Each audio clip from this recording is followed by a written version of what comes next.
लेकिन bird flu की दस्तक शुरू हुई है हिमाचल प्रदेश से। हिमाचल प्रदेश के मुख्यमंत्री जयराम ठाकुर मेरे साथ इस वक्त लाइव जुड़े हुए हैं। जयराम जी, अपना बेशकीमती समय देने के लिए, अपना बहुमूल्य वक्त मेरे लिए निकालने के लिए सबसे पहले तो बहुत बहुत धन्यवाद। 4 दिन पहले ही आपने अपना जन्मदिन मनाया है। हम विश करते हैं, हमारी शुभकामनाएं हैं कि आपकी सेहत अच्छी रहे, आप जीवन में अच्छा करें, हिमाचल को नित नई ऊंचाइयों तक लेकर के जाएं।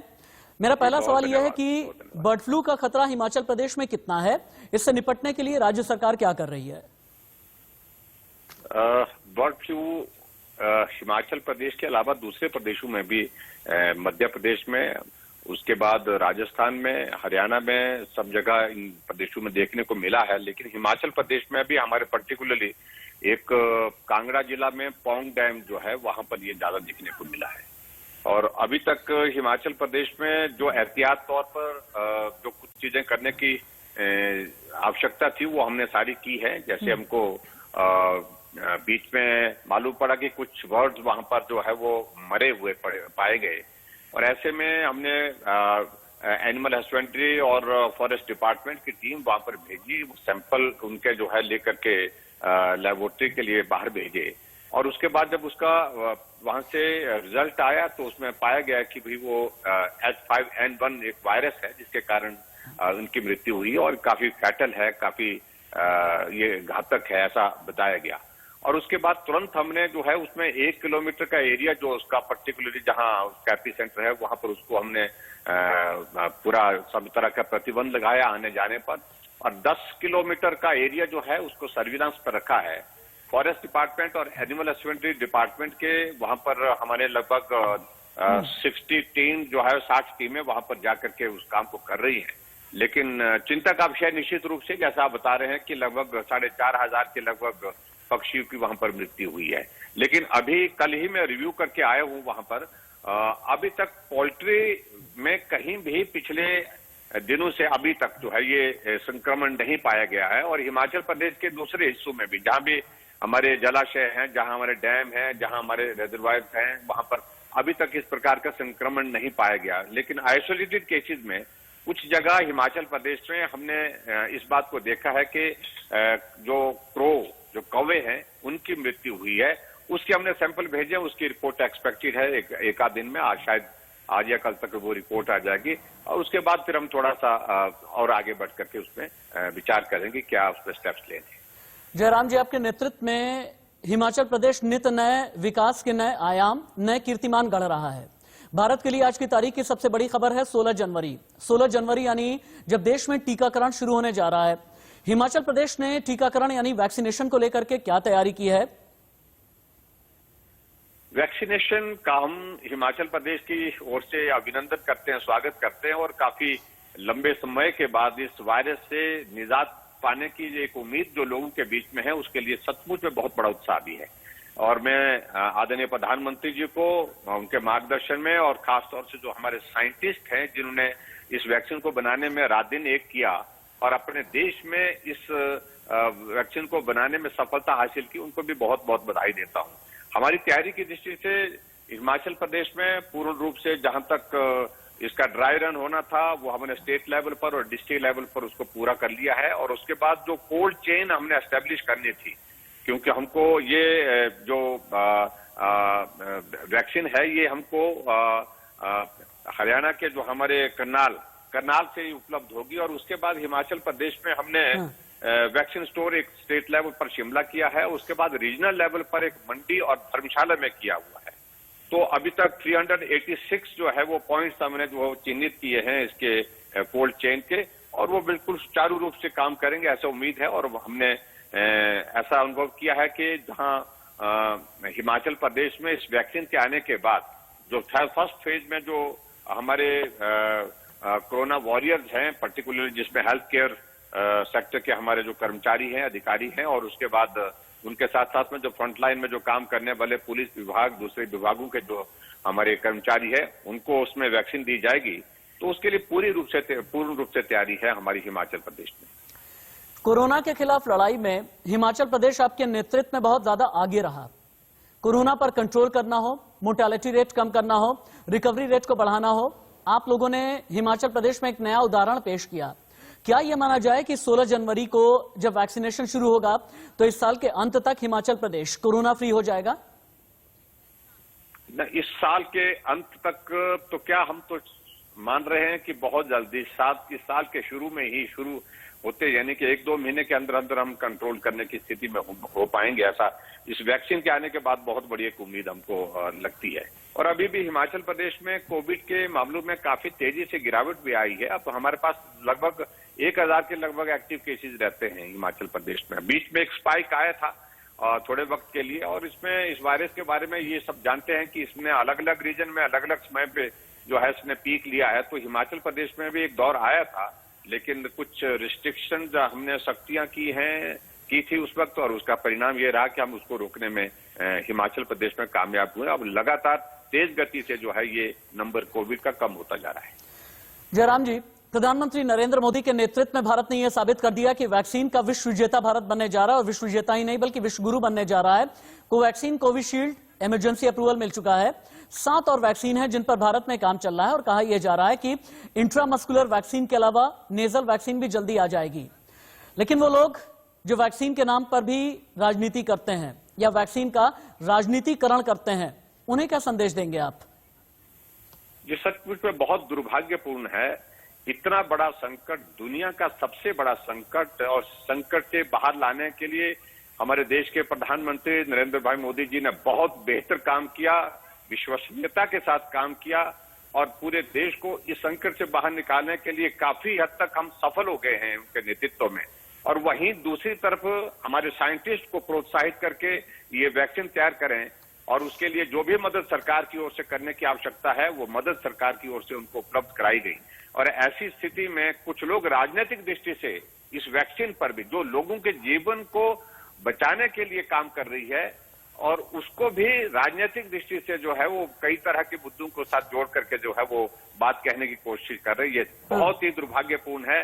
आदमी का जीवन सुरक्षित हो, इस बात के लिए पूरे देश में एक भावना है कि हमको ऐसे संकट के क्षण में जिन लोगों ने इस काम को करने के लिए अंजाम दिया है, उनका स्वागत करना चाहिए, उनको साधुवाद देना चाहिए, उनको बधाई देनी चाहिए, और उनको एनकरेज करना चाहिए। और ऐसी स्थिति में राजनीति करके ऐसी चीजों के साथ ये देश की जनता जो है कभी भी किसी प्रकार से स्वीकार नहीं करेगी।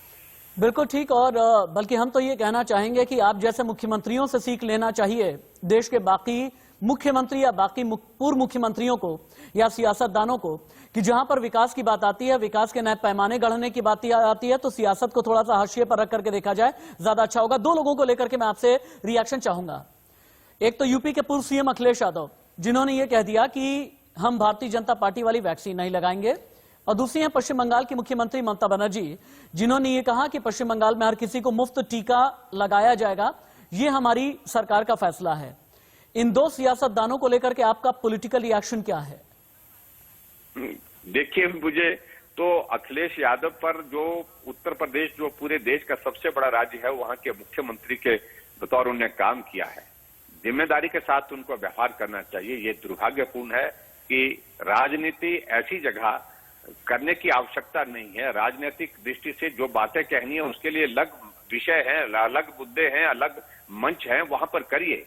जहां लोगों के जीवन से जुड़ा हुआ विषय है, लोगों के जीवन को बचाया कैसे जा सकता है, उस पर राजनीति करना, ये सचमुच में बहुत पीड़ा का विषय है। और अगर उनको वैक्सीन नहीं लगानी है तो वो मत लगाएं, लेकिन लोगों के बीच में इस प्रकार से राजनीतिक दृष्टि से इस पर टिप्पणी करना, ये उनके दिमाग का एक, उनकी सोच का एक जो है वो एक नजारा पूरा दुनिया देख रही है, सोच का नजारा, और बल्कि कहें कि संकुचित सोच का नजारा है। लेकिन संकुचित सोच वहां पर भी नजर आती है जहां पर वैक्सीन के साथ में कुछ धर्मांध लोगों की अज्ञानता जुड़ जाती है, जहां पर लोग ये कहते हैं, समुदाय विशेष वाले ये कहते हैं कि सुअर की चर्बी है, इस वजह से वैक्सीन नहीं लगवाएंगे।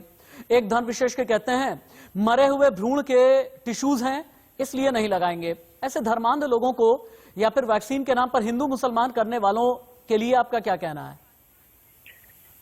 मैं वही बात कह रहा हूं कि बहुत सचमुच में ये चिंता का विषय है कि ऐसे लोग जो व्यवहारिक रूप से जो चीजें इसमें है नहीं, और इसमें साइंटिस्ट ने इतनी मेहनत करके इसको सफलतापूर्वक इसको बना करके इसमें कामयाबी हासिल की है, वहां लोगों के जीवन को बचाने के लिए इसके सिवाय कोई और रास्ता हमारे पास उपलब्ध नहीं है।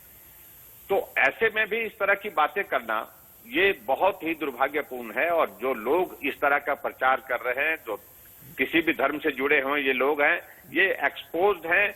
इनको तो एक ही चीज लगती है कि जो मोदी जी ने जो किया है, मोदी जी के नेतृत्व में कोई चीज बन करके तैयार हुई है, मोदी जी के नेतृत्व में कोई योजना बन करके कब बेहतर काम कर रही है, उसका विरोध करना इनका जो है मूल स्वभाव है। और ऐसे में ये लोग लगातार, हम पिछले कुछ अरसे देख रहे हैं कि इनकी संख्या बहुत सीमित होती जा रही है, घटती जा रही है।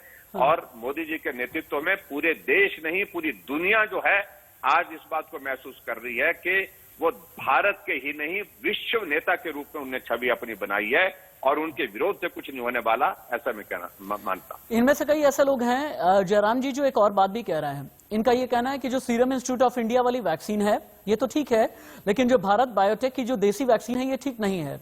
जल्दबाजी में इमरजेंसी अप्रूवल का फैसला ले लिया गया। और अब ये भी कहने लगे हैं लोग कि कुछ ऐसे वॉलंटियर्स हैं जिनकी सेहत पर विपरीत असर पड़ा है। वो लोग जो देश को इस तरह से बरगलाने की कोशिश कर रहे हैं, आपको लगता नहीं उनके खिलाफ कानूनी एक्शन लेना चाहिए?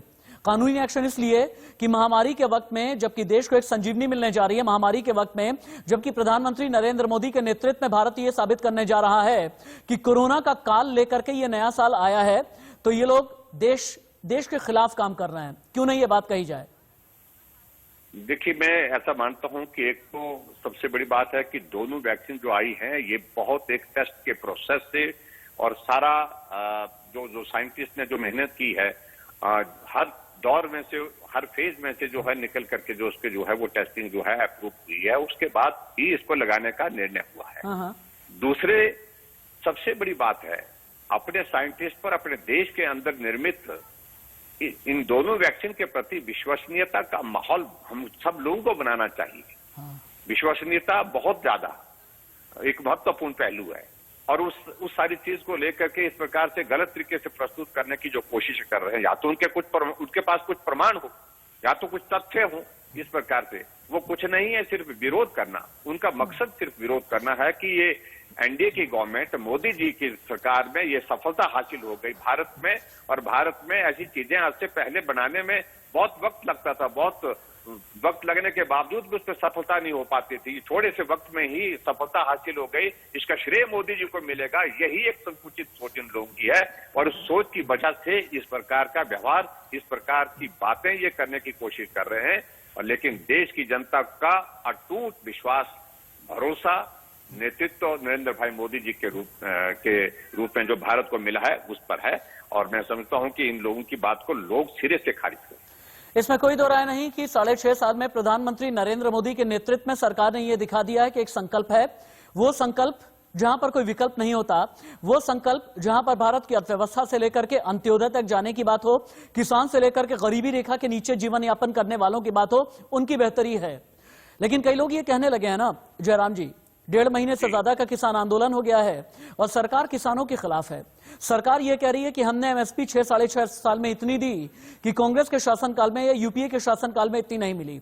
हमने किसान सम्मान निधि दी, हमने उज्ज्वला योजना दी, हमने एक ऐसा कानून दिया जहां पर किसान एकदम खुले बाजार में कश्मीर से लेकर के कन्याकुमारी तक जाकर के अपनी फसल बेच सकेंगे।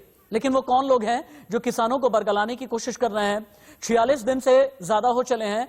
अगर किसान बॉर्डर पर बैठे हैं, ये वाकई में असली किसान है या फिर इनके पीछे कोई षड्यंत्रकारी है?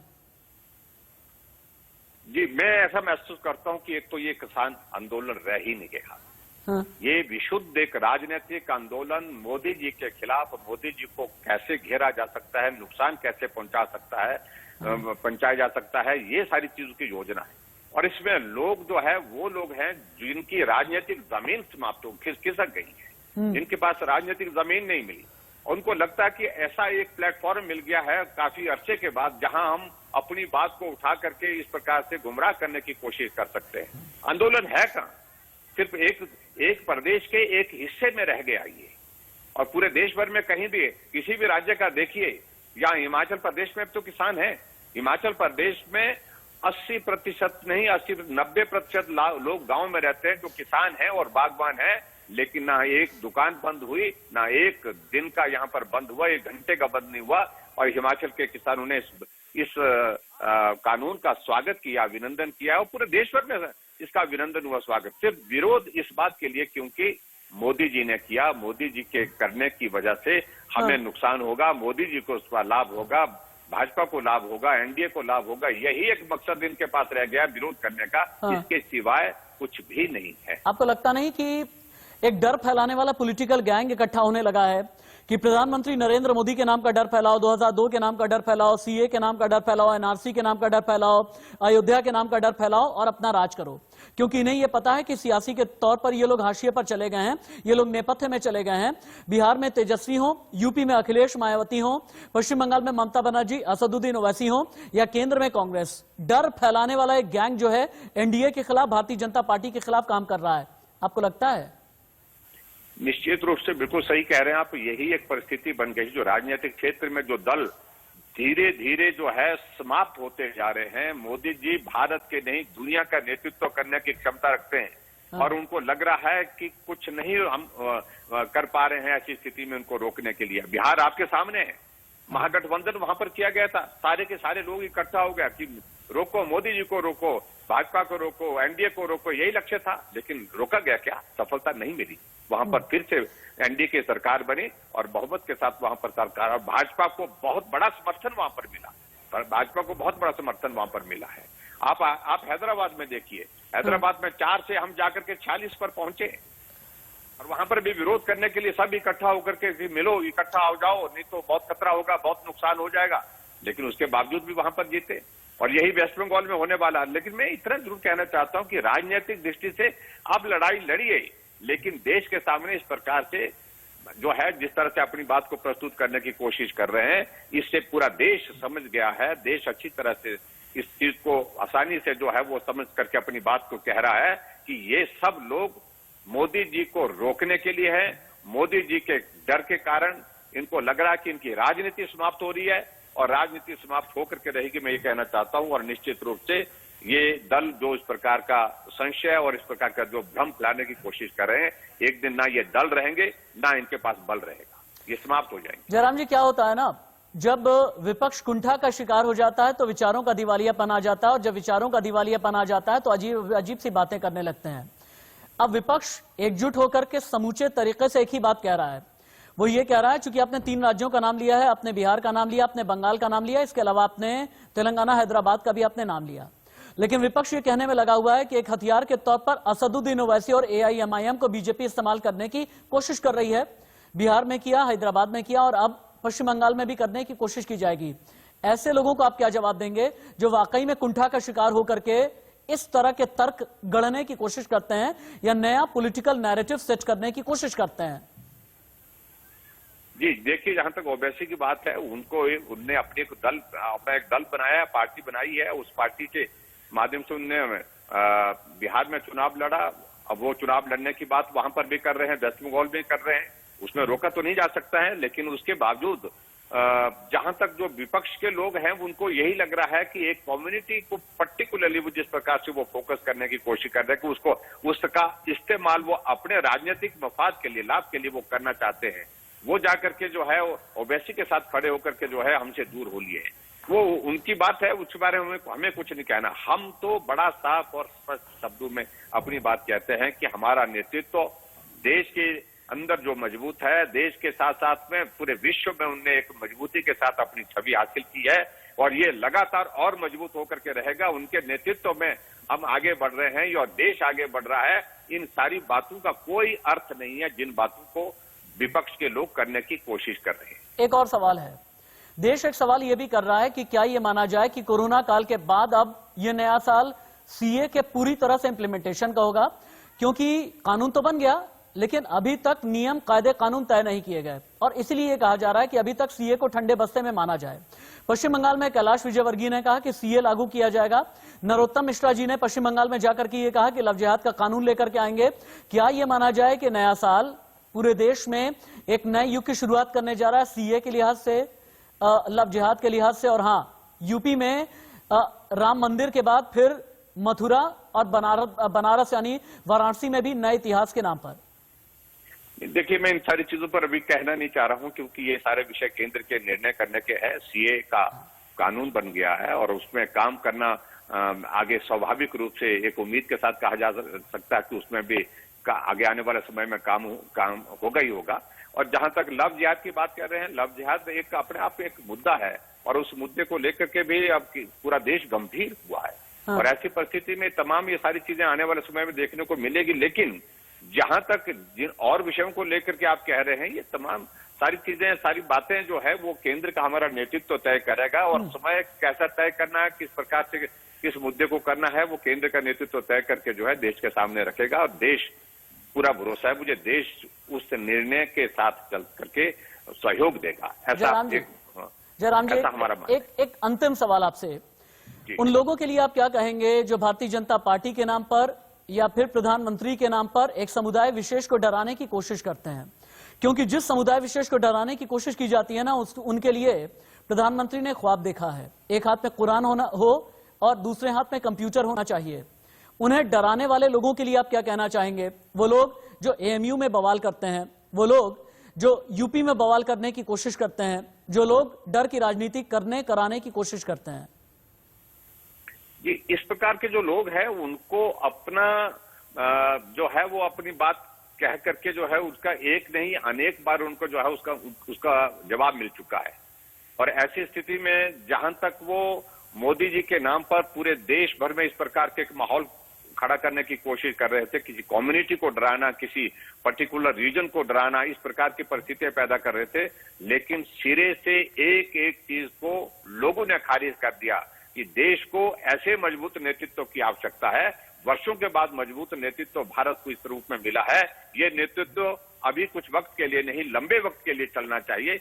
इसलिए उन लोगों का कोई जो है कोई अर्थ नहीं, कोई मतलब नहीं। जितने भी प्रयास किए उनने, एक एक मुद्दा उनने उठाने की कोशिश की, लेकिन उसके बावजूद कोई भी मुद्दा अभी तक जो है लोगों की नजर पर, दिल दिमाग पर नहीं बसा।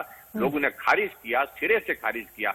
ये सबसे बड़ी जो है सबसे बड़ा एक संदेश उन लोगों को जो इस प्रकार की कोशिशें कर रहे हैं, इस प्रकार के प्रयत्न कर रहे हैं और पूरा देश मोदी जी के नेतृत्व में आगे बढ़ता दिख रहा है, उन लोगों की चिंता सिर्फ यही है। जयराम ठाकुर जी, इंडिया न्यूज से बात करने के लिए बहुत बहुत धन्यवाद। बहुत बेशकीमती आपने समय दिया है। एक बार फिर आपके स्वास्थ्य को लेकर के शुभकामनाएं देना चाहेंगे। 4 दिन पहले ही आपने अपना जन्मदिन मनाया है। बहुत बहुत धन्यवाद। और ये थे हिमाचल प्रदेश के मुख्यमंत्री जयराम ठाकुर, जिन्होंने बर्ड फ्लू से लेकर के वैक्सीनेशन तक, सीए एनआरसी से लेकर पश्चिम बंगाल की राजनीति तक और किसान आंदोलन तक पर जवाब दिया है। यहां रुकेंगे एक छोटे से ब्रेक के लिए, कहीं मत जाइएगा, बस थोड़े से इंतजार के बाद खबरें जारी।